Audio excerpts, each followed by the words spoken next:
अखंड, अखंड सौभाग्यवती के भाव से, अखंड वैभव के भाव से, अखंड संपदा के भाव से। जैसे 3 चीजें हैं अखंडता में मानी जाती है। एक बेलपत्र, दूसरे नंबर पर अक्षत चावल का दाना, तीसरे नंबर पर शमी का पत्र अखंडता में माना जाता है। याद रखना।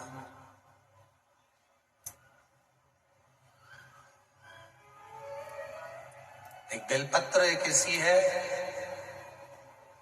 कि अगर भगवान शंकर के मंदिर में शिव जी पर, शिवलिंग पर चढ़ाई जाती है, भले वो वहीं से उठाकर धोकर क्यों ना चढ़ाई जाए,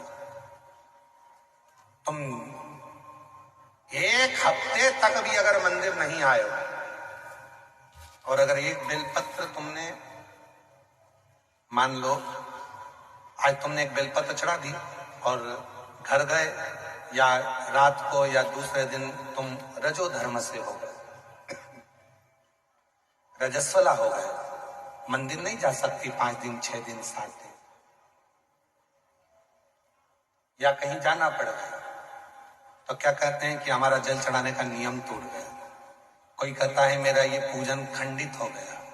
नहीं, शिव महापुराण बड़ी सुंदर बात कहती है, एक बेलपत्र, एक शमी पत्र और एक चावल का दाना, ये 3 ऐसे हैं जिनको अखंड माना। यदि आप रोज शिव जी के मंदिर में आप जल चढ़ाने का नियम रखा है और आपको मालूम पड़ा कि मेरा रजो धर्म इस तारीख को आने वाला रहता है, तो 2-3 दिन पहले से या तो शमी पत्र या चावल का एक दाना या बेलपत्र शिव को चढ़ाना प्रारंभ कर दिया करो। तो आप यदि 15 दिन भी मंदिर नहीं गए हो तो भी आपका जल अखंड निरंतर स्वीकृत किया जाता है, अखंड।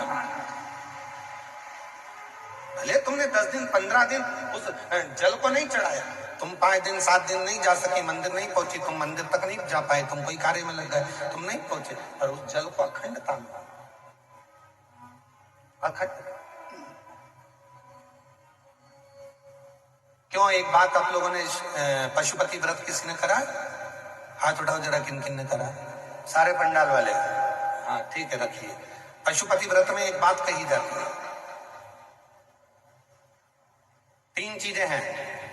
एक है पाशुपत्य अस्त, दूसरे नंबर पर है पाशुपत्य योग, और तीसरे नंबर पर है पशुपति व्रत। 3 चीजें।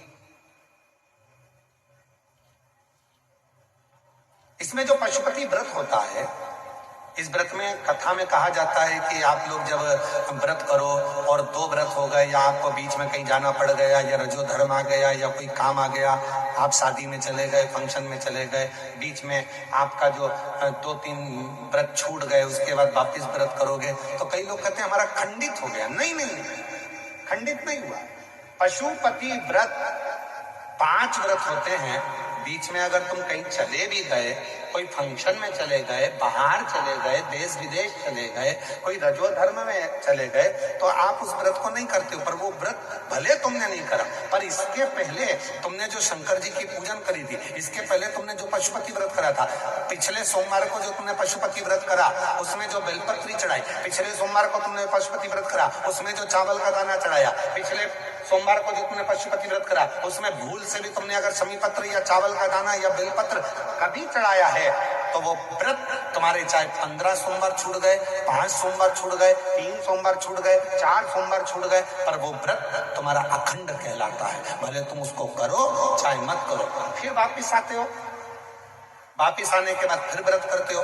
अब तुम्हारा 3रे नंबर का व्रत है, फिर चालू हो जाता है, 4थे नंबर का व्रत फिर हो जाता है, फिर कहीं जाना पड़ गया, फिर एक व्रत रह गया, फिर वो मान्य होगा। तो वो खंडित नहीं होता है, खंडित।